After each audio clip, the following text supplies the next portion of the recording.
Welcome back to episode 10 in our series of strange things found in ancient prayer book. Today's episode is actually a pause. In the last 9 episodes, I've been talking a lot about the miracles of the Quran, but today I wanted to give a bit of a background to the book itself.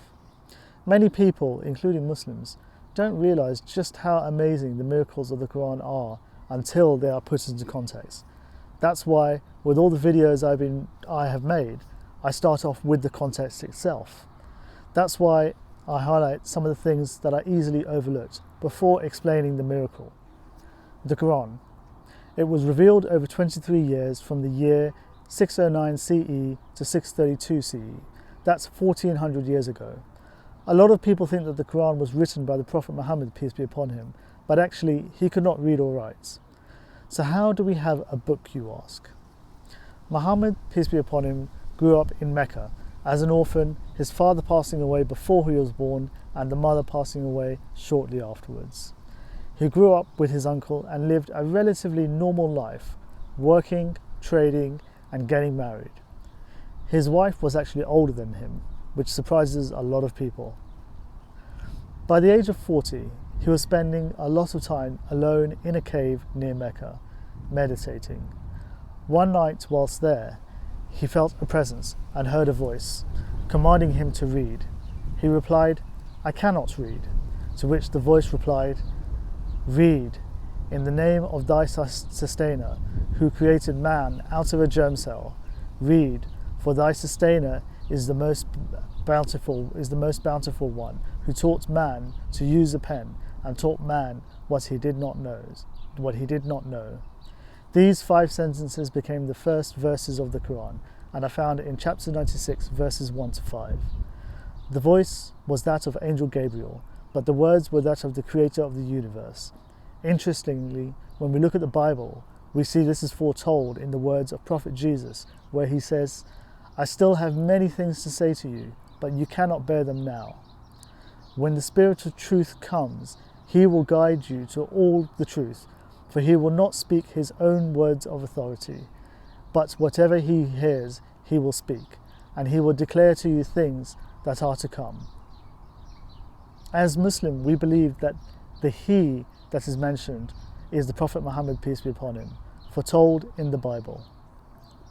So at the age of 40, the revelation of the Quran began and continued to his age of 63, where he also passed away, but once the Quran itself was complete.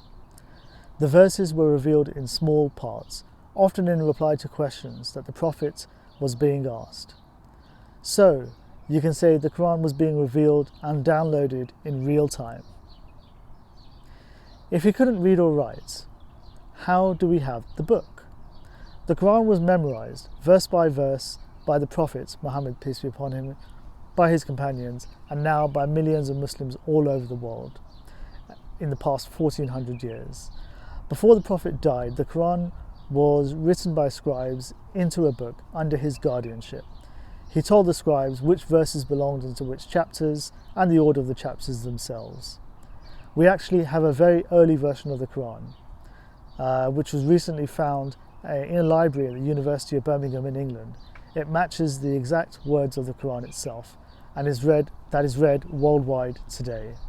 If you want to know how we can be so certain that the Quran has never changed, watch this video and prepare to have your mind blown. So, what is in the Quran? It mentions stories of previous prophets, including details about Adam, Noah, Abraham, Moses, and of course, Prophet Jesus, peace be upon them all.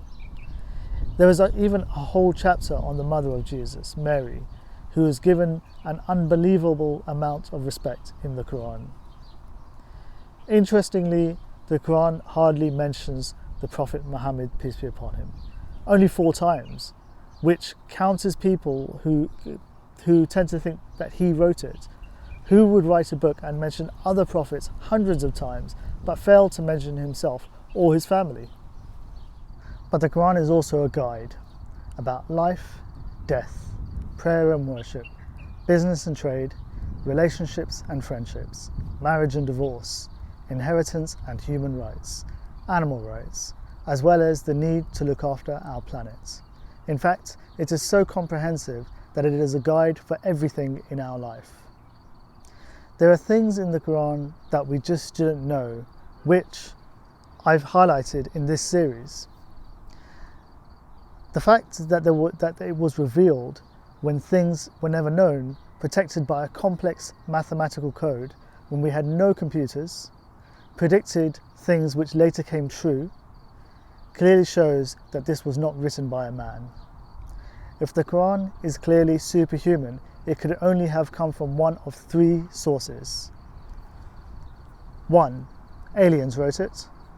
2. The devils wrote it. Or 3. God wrote it. To answer that fundamental question, let's have a look at what it says.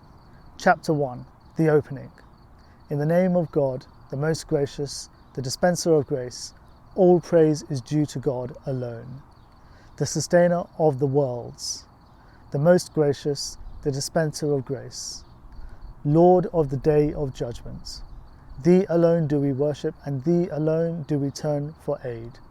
Guide us the straight way, the way upon those whom Thou hast bestowed Thy blessings, not those who have been condemned by Thee, nor those who go astray. In these verses, God tells us it can't be aliens, because God tells us that He is the one who sustains the worlds. Yes, plural. It can also not be the devil, because in these verses God tells us all praise is due to God alone, and Thee alone do we worship. So, is it from God? Well, in the very first verse, God makes us read, in the name of God, the most gracious, the dispenser of grace. It's clear to me that the content is so advanced, balanced, simple, yet so perfectly packaged that it could only have come from the Creator of the heavens and earth. I've made up my mind, but you have to make up yours. This is just one of many, many miracles in the Quran, and I'll be covering a different type of miracle over this 30-day period. I would love to share them all with you, so please subscribe to our YouTube channel. If you're watching this on WhatsApp, all you need to do is click the link in the message below, and that will open up YouTube. You can subscribe from there. Finally, please share our videos. It's the best way to help us out. We want it to go out to as many people as possible. Thanks once again for watching another episode. We'll be back tomorrow with another great miracle of the Quran.